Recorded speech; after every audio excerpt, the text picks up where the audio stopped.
નમસ્કાર વિદ્યાર્થી મિત્રો, ધોરણ 12ના ગુજરાતી વિષયના ઓનલાઈન શિક્ષણમાં આપનું સ્વાગત છે। આજે આપણે જે છે એ ગુજરાતીમાં કાવ્યક્રમ 3 દમયંતી સ્વયંવર આ કાવ્ય વિશેનો જે છે અભ્યાસ કરીશું। આ કાવ્ય જે છે એ એક કડવું છે। કડવું એટલે ભાગ, આખ્યાનનો જે ભાગ છે એને કડવું કહેવાય છે।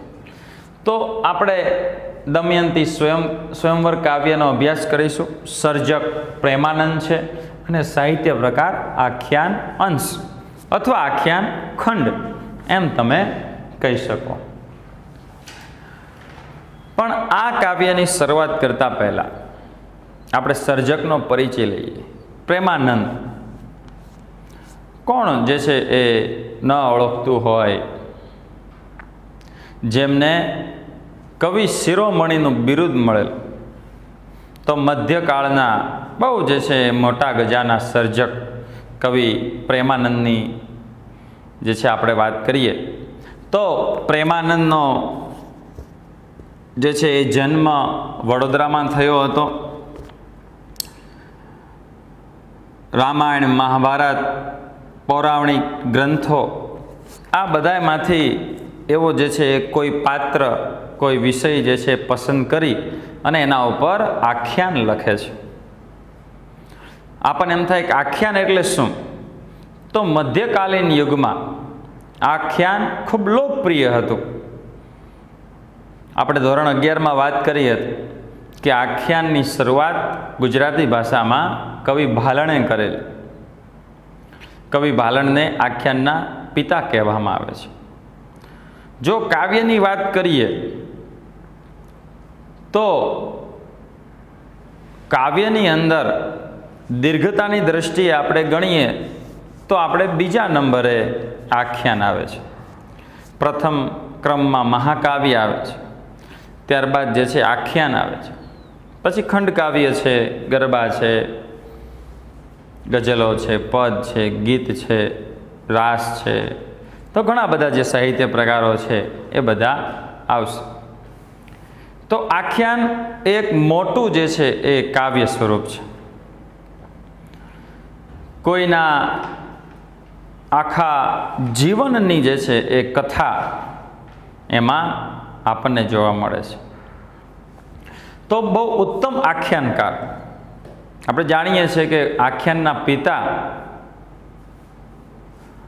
જે છે એ કવિ ભાલણને ગણવામાં આવે છે, પણ જો આખ્યાનને લોકપ્રિય, લોકભોગ્ય બનાવ્યું હોય તો એમાં પ્રેમાનંદ મોખરે છે। પ્રેમાનંદ એટલે આખ્યાન અને આખ્યાન એટલે પ્રેમાનંદ એમ આપણે કહી શકીએ। પ્રેમાનંદ જન્મ એમનો વડોદરામાં થયેલ, આશરે જે છે એ 17મી સદી ગણવામાં આવે છે, એટલે કે 1601થી લઈ અને 1700નો સમયગાળો। પણ ગુજરાત માટે જે છે વડોદરા મૂકી અને સુરત પાસે નંદરબાર છે ત્યાં જે છે એ જાય છે। તેઓ નાનપણથી જ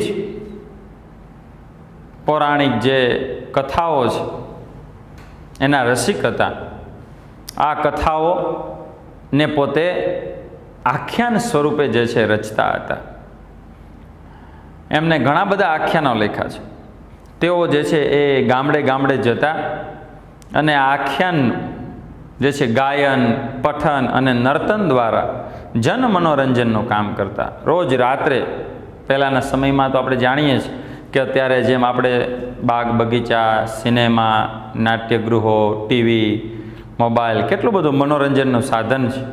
પહેલાંના સમયમાં આવું કોઈ જે છે એ વસ્તુ હતું નહીં, અને એવા સમયે ગામના ચોરે કે ભાગોળે જે છે વિશાળ જનમેદની સામે પોતે પોતાનું આખ્યાન રજૂ કરતા અને આખ્યાનથી લોકોનું જન મનોરંજન કરતા, અને એના બદલામાં જે કંઈ જે છે એ સામગ્રી, સીધું કે જે છે એ પૈસા જે કંઈ મળે એનાથી પોતાનું ગુજરાન ચલાવે છે।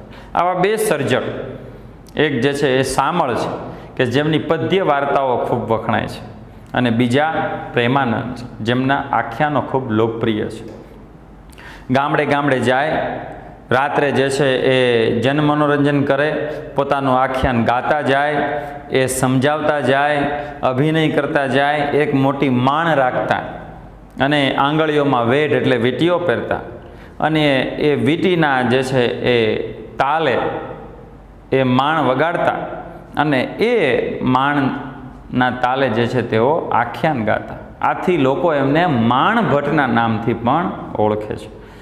તો આપણા ગુજરાતી ભાષાના ઉત્તમ આખ્યાનકાર માણ ભટ્ટ અને કવિ શિરોમણી એવું બિરુદ પામેલા આવા પ્રેમાનંદે રચેલું એક આખ્યાન છે જે ખૂબ લોકપ્રિય છે. નળાખ્યાન, નળ રાજાનું જે આખ્યાન છે, એમાંથી જે છે એ નાનો એવો ભાગ કે જેને કડવું કહેવામાં આવે છે.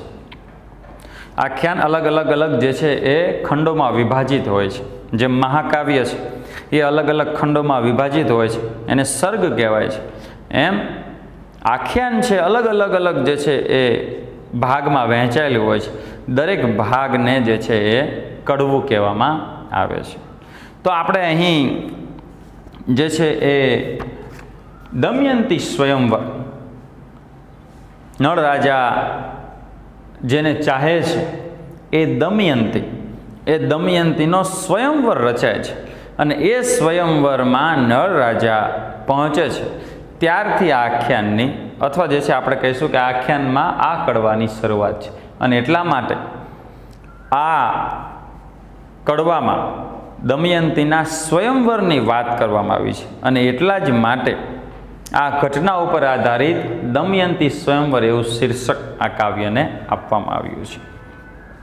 આ કાવ્યમાં મુખ્ય પાત્રો આપણે જોઈએ તો ભીમક રાજા છે, જે દમયંતીના પિતા છે, એમણે આ સ્વયંવર યોજ્યો છે, અને નળ રાજા જે છે એ સ્વયંવરમાં ભાગ લેવા માટે આવે છે. આ બાજુ બીજા જે પાત્રો છે, દેવો છે, ઇન્દ્રદેવ, વરુણદેવ, વરુણ જે છે એટલે જળદેવ, અગ્નિદેવ અને યમદેવ એટલે કે ધર્મરાજ.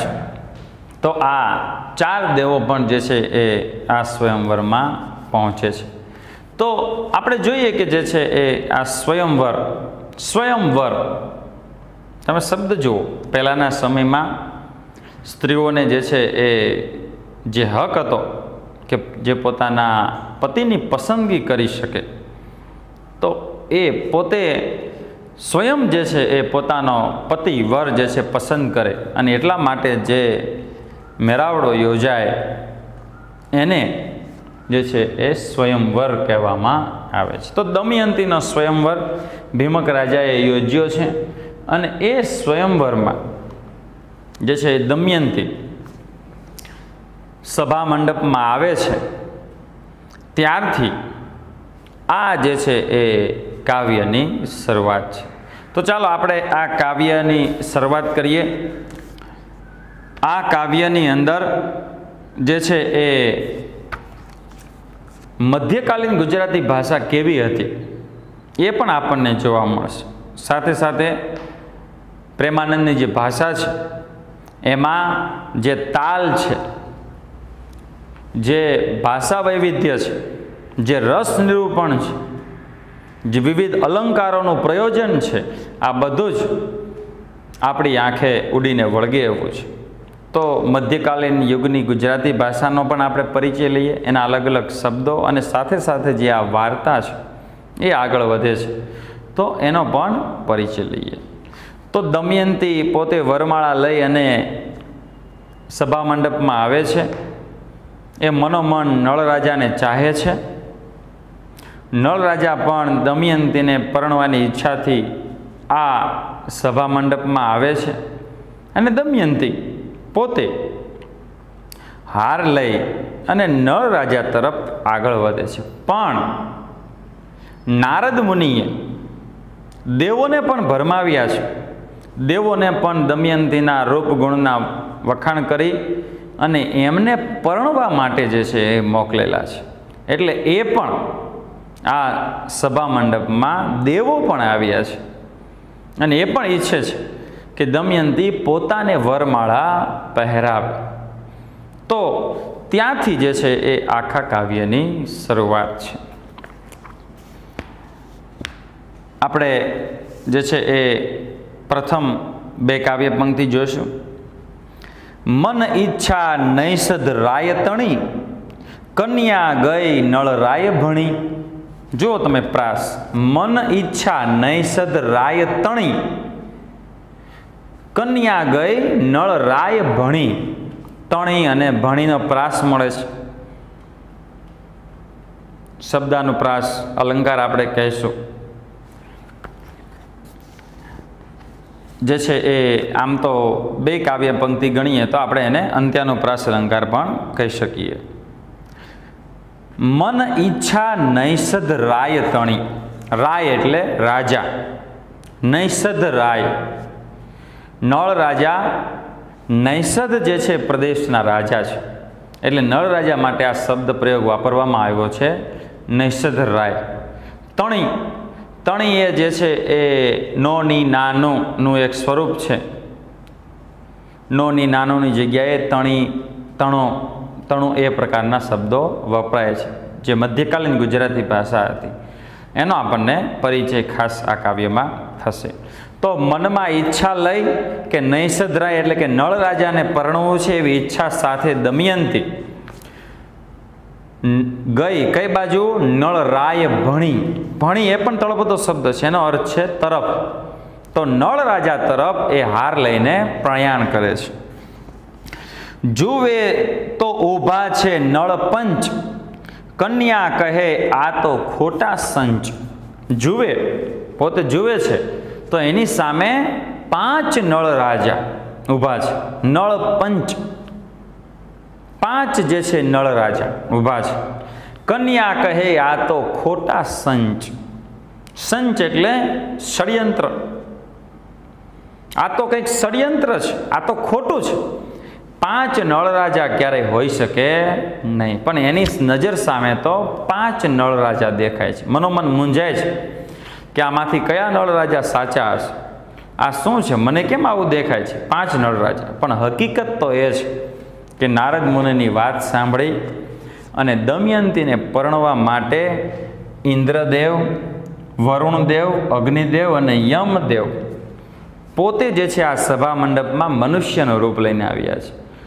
પણ તેઓ જાણે છે કે દમયંતી નળ રાજાને જે છે ચાહે છે, અને એટલા માટે વરમાળા તો એ નળરાયના ગળામાં જ આરોપશે. આથી પોતે જે છે એ અન્ય કોઈ મનુષ્યનું સ્વરૂપ ધારણ નહીં કરતા નળ રાજાનું રૂપ લે છે. 4 દેવો નળ રાજાનું રૂપ લે છે અને સાથે નૈષદ રાયથી નળ રાજા પધારે છે. તો 5 નળ રાયને કન્યા જુએ છે. બીજા લોકોને દેવો દેખાતા નથી. માત્ર ને માત્ર દેવોની આ લીલા છે એ દમયંતીને જ દેખાય છે. એને જ જે છે 5 નળ રાજા દેખાય છે. અને આથી એ મનોમન મૂંઝાય છે કે હવે શું કરવું? હંસનું કહ્યું અવર્થા ગયું, નળનાથનું વરવું રહ્યું. એક નળ સાંભળ્યો ધરા, આ કપટીકો આવ્યા ખરા. આ કપટીકો આવ્યા ખરા. શું કહે છે કે આ 5 નળ રાજામાંથી સાચા કયા? આમાં હું કેમ જે છે એ વરમાળા પહેરાવો? મનોમન મૂંઝાય છે. હંસે તો એક જ નળ રાજાની વાત કરી હતી કે ધરતી ઉપર નળ રાજા જેવો રાજા માત્ર એક જ છે, એમની તોલે બીજા કોઈ આવી શકે એમ નથી. તો હંસ જે નળ રાજા અને દમયંતીની વચ્ચે જે છે એ સંદેશાની આપલે કરે છે, એકબીજા પ્રત્યે જે છે એ ખેંચાણ ઊભું કરે છે. તો આ હંસે તો એક નળ રાજાની જ વાત કરી હતી. અહીં તો 5 નળ રાજા છે. તો આમાંથી તો બીજા કોઈ કપટી હશે, કોઈ કપટી આવ્યા લાગે છે, આવું દમયંતી અનુભવે છે. આથી તે ગભરાય છે.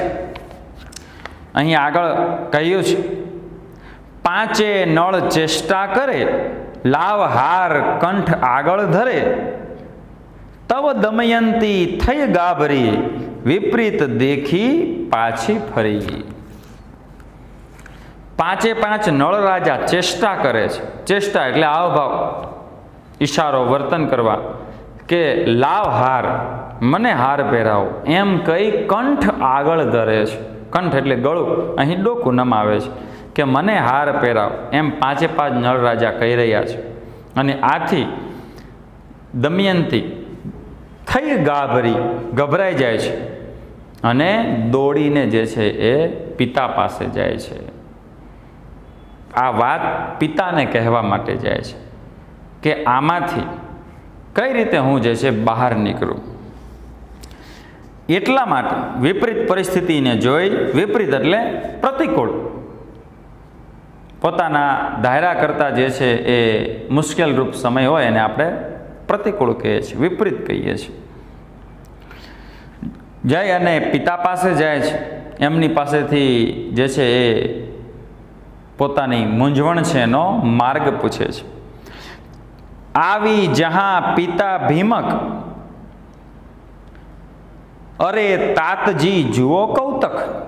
આવી જ્યાં ભીમક રાજા હતા ત્યાં આવી અને કહે જુઓ તાતજી.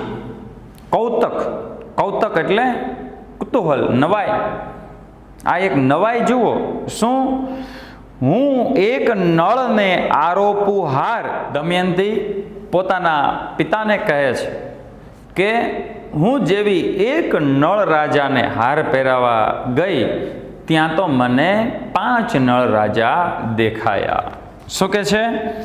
હું એક નળને આરોપું હાર, દીઠા પંચને પડ્યો વિચાર. એટલે હું મૂંઝવણમાં પડી છું, વિચારમાં પડી ગયું છું કે આ કૌતુક, આ નવાઈ કેવી રીતે જે છે એ સાચું હોઈ શકે કે એકની જગ્યાએ મને 5 નળ રાજા દેખાય છે. દીકરીની આ વાત સાંભળી, એની મૂંઝવણ જોઈ અને ભીમક રાજા પોતાની પુત્રીને જે છે એ આશ્વાસન આપે છે, એનો ઉપાય બતાવે છે. ભીમક રાજા વાત કરતા કહે છે, કહે ભીમક આશ્ચર્ય ન હોય, તું વિના પંચ ન દેખે કોઈ. ભીમક રાજા શું કહે છે કે ના, આમાં કંઈ આશ્ચર્ય ન હોય, તું એક દેખે પંચ, તને જ 5 નળ રાજા દેખાય, તારા સિવાય કોઈને 5 દેખાતા નથી. સકે દેવતા ત્યાં નિરાધાર, થઈ આવ્યા નળને આકાર. શું કે છે કે તારી વાત બિલકુલ સાચી છે. સકે દેવતા, આ દેવતાઓ જ હોઈ શકે કે જે નળ રાજાનો આકાર લઈ અને આ સ્વયંવરમાં તને પરણવા માટે આવ્યા હોય અને નળનું રૂપ લીધું હોય. પિતા પાસેથી જ્યારે આ વાત જાણે છે દમયંતી કે દેવતાઓ જે છે એ નળ રાજાનું રૂપ લઈને આવ્યા છે અને 5 નળ રાજા મને જ દેખાય છે, બીજા આ સભામાં બીજા કોઈને નળ રાજા દેખાતા નથી. એવા સમયે પુત્રીને સાચા નળ રાજા કયા છે એ ઓળખવાનો ઉપાય દર્શાવતા ભીમક રાજા આગળ કહે છે, એ પરીક્ષા નિમિષ નહીં ચક્ષ, વિરજ વસ્ત્ર ઉભા અંતરિક્ષ. આ તારી પરીક્ષા છે અને આ પરીક્ષામાં તારે સાચા નળ રાજાને ગોતી લેવાના છે. અને દેવોના લક્ષણ રજૂ કરતા કહે છે કે દેવોના કયા લક્ષણ છે. શું કહે છે કે નિમિષ નહીં ચક્ષ. નિમિષ એટલે પલકારો, આંખનું મટકું, એને નિમિષ કહેવામાં આવે છે. નિમિષ નહીં ચક્ષ. ચક્ષ એટલે ચક્ષુ, ચક્ષુ એટલે આંખો, આંખોમાં પલકારો નહીં હોય. વિરજ વસ્ત્ર, રજ, રજ એટલે ધૂળ, વિરજ વિરુદ્ધાર્થી બનાવે છે. રજ નહીં હોય એવા એના વસ્ત્રો એટલે સ્વચ્છ વસ્ત્રો હશે. અને ઊભા અંતરિક્ષ એમના પગ જમીનને નહીં અડતા હોય, જમીનથી થોડા ઉપર હશે, એટલે જાણે અંતરિક્ષમાં ઊભા હશે. આ પ્રકારના ગુણો એમાં હશે કે જેમની આંખોમાં પલકારો નહીં હોય, જેમના વસ્ત્રો સ્વચ્છ હશે અને એમનો પગ જમીનને સ્પર્શ કરતો હોય, અંતરિક્ષમાં જાણે એ ઊભા હશે. તો આ દેવતાઓના લક્ષણો છે. જે 4 જે છે નળ રાજાના રૂપે દેવતાઓ આવ્યા છે, એમને આના દ્વારા તું ઓળખી શકીશ. પિતા પાસેથી દેવતાઓને ઓળખવાનો ઉપાય સાંભળી દમયંતી રાજી થાય છે અને આ 5માંથી કયા 4 દેવો છે અને કયા સાચા નળ રાજા છે એને ઓળખવા માટે તે આગળ વધે છે.